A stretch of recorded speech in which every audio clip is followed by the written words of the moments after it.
was 2027. Advances in biotechnology were helping people improve their physical and mental abilities to an amazing degree. Provided, of course, they had enough money. A new breed of people was emerging, half human, half machine. And in Detroit, at least, not everyone was happy to see it. I'd just landed a job as head of security at Sarif Industries, a cutting-edge biotech firm. David Sarif himself handpicked me for the job, said he needed me to keep his people safe. My ex, Megan Reed, was one of them. Brilliant neuroscientist, Megan had found a way to make augmentation safe and affordable for everyone. All she had to do was present her research to Congress. But the night before her big meeting, my security measures failed. A team of Black Op mercenaries stormed into Sarif headquarters, massacring everyone in sight. 3 of the mercs were heavily augmented walking tanks. Their mission? Take out Megan and her team. I tried to stop them, but their leader tossed me through a plate glass wall. Last thing I heard as his bullets slammed into my brain was Megan's dying scream. I should have died with her. Only I didn't. High-end military-grade enhancements saved my life. The best augmentation Sarif's money could buy. It took me half a year to get a feel for her. Should have taken longer. But 6 months into my recovery, Sarif Industries was attacked again. This time, by a radical group of pro-human purists. Violent, militant, and fanatically opposed to human augmentation. They claimed to be members of Humanity Front, a non-profit organization that wanted the UN to limit biotechnology research. The thugs broke into Sarif's factory and found machinists working overtime on a top-secret military augment called the Typhoon. Sarif sent me to retrieve it, and when I did, I found one of the so-called purists next to it, wired with cerebral implants, trying to download its classified specs. Obviously, something more was going on. The AUG killed himself before I could question him. Sarif ordered me to dig deeper, so with the help of Frank Pritchard, Sarif's head of cybersecurity, I did. Turns out a second hacker had been controlling the AUG's actions from somewhere off-site. Pritchard and I tracked his signal to a secret FEMA internment camp in Detroit. The Black Op mercenaries were there. The same mercs who'd left me for dead 6 months before. Figured they'd try again when they saw me. Wasn't so easy for them this time. I took out the tank named Barrett, even got him to give me a new lead. A penthouse apartment in China. Of course, we both knew it would be a trap in the end.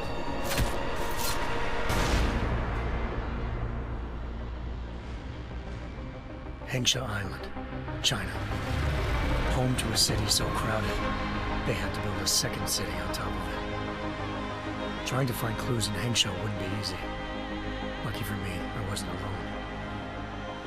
Farida Malik, Sarif Industries' ace pilot, had lived in Hengsha before. A good person to have on your side. She knew enough about the place to get me around. Malik dropped me in the lower city, close to the penthouse Barrett had told me about. Bell Tower Associates, a private security firm under contract to the Chinese government, had agents tossing the suite when I arrived. Just not for the reason I'd been expecting.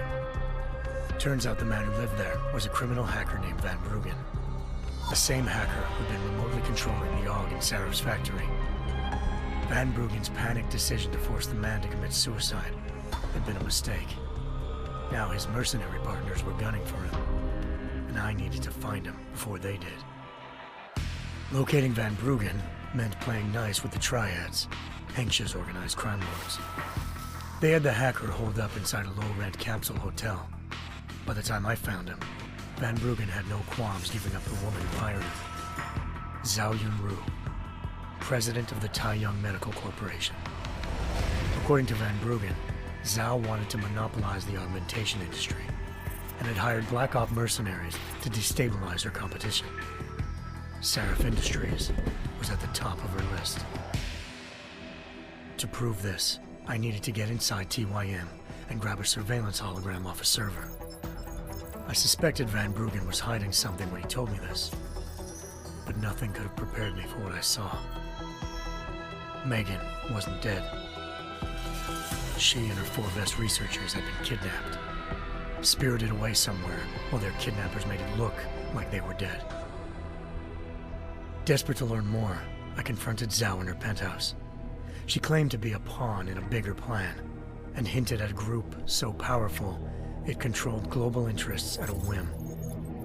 Then she slipped into a panic room and hit the alarm, forcing me to make a very quick exit. I figured Zhao was lying, but part of her confession made sense. David Sarif had been worried about his people. So worried, he'd required all of them to have subdermal locator devices surgically implanted. The GPLs would have been broadcasting the day of the attack. But Zhao said a single call to Picus, the world's leader in global 24-hour satellite news, had turned those signals off. I needed to fly to Picus headquarters in Montreal if I wanted to learn more.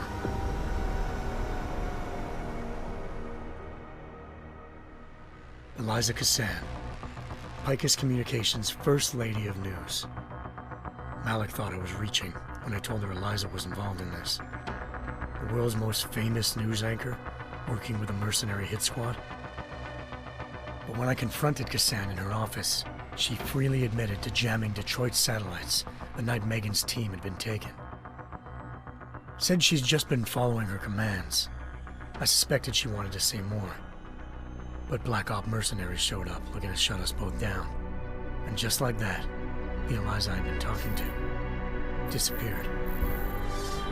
The mercs were led by an augmented killer I crossed paths with twice before, Fedorova, a woman who'd made silence her best friend.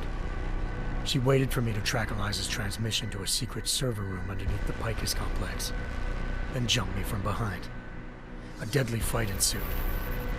I made sure she never moved silently again. With Fedorova down and no one left to keep Eliza quiet, she reappeared. Turns out Picus's First Lady of News wasn't a lady at all. She was a sophisticated AI program, engineered to monitor data streams and control what people believed. Eliza told me the mercs had brought in a Humanity Front doctor named Isaiah Sandoval to remove the scientist's implanted tracking devices while Detroit's satellites were down. She also told me to speak to David Sarif if I wanted to learn more. By the time Malik and I got back to Detroit, tensions between normal and augmented citizens had reached a flashpoint. Riots were breaking out in several cities, and the UN was being urged to intervene. Sarif was trying hard to convince Hugh Darrow, the inventor turned philanthropist who'd once been a leading proponent of enhancement technologies, to help stop a possible regulatory vote. Sarif had a lot riding on Darrow.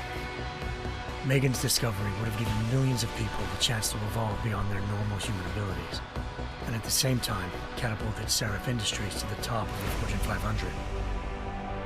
According to Sarif, Megan's kidnappers knew this, and didn't want people evolving unless they controlled how it was done. He called his enemies Illuminati, and urged me to keep searching. Determined to do so, I tracked down Sandoval via America's most outspoken augmentation opponent, Bill Taggart, Sandoval's boss and founder of Humanity Front. Sandoval admitted to operating on Megan's team when I confronted him, but said he hadn't removed their GPLs. He'd merely switched them to a different frequency. Pritchard was able to trace one of the signals to China. Malik and I immediately took off in pursuit. Unfortunately, the Illuminati were one step ahead.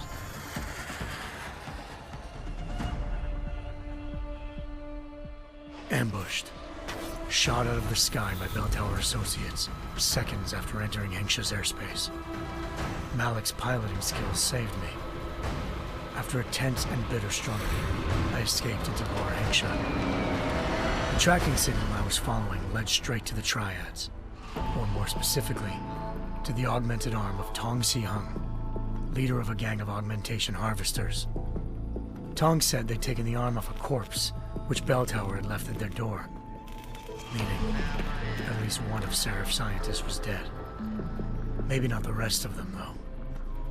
Tong pointed me to a port used for human trafficking and helped me slip aboard a bell tower ship.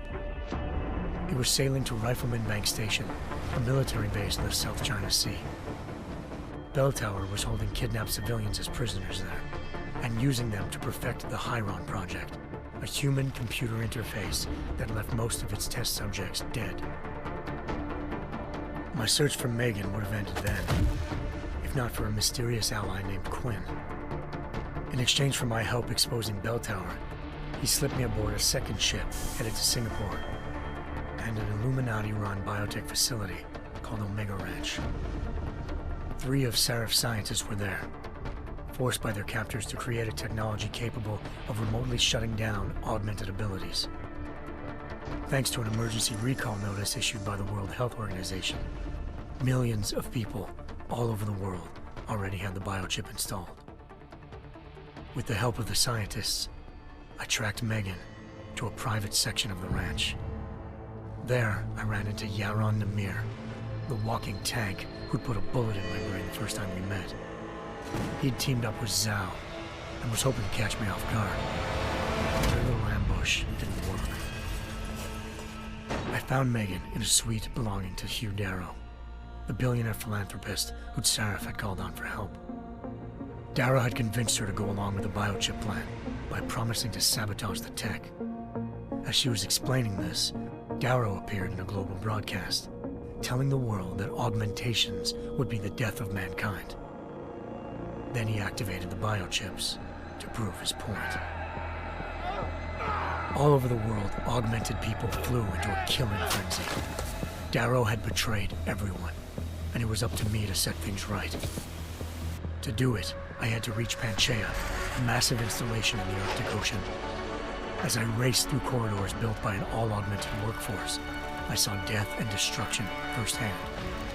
By the time I shut down Darrow's broadcast, I knew the damage he'd done. Still, humanity's future remained unclear. How would the world react to this sabotage? Would people ever regain their faith in augmentations again? What would be the Illuminati's next move? Only time could give us the answers.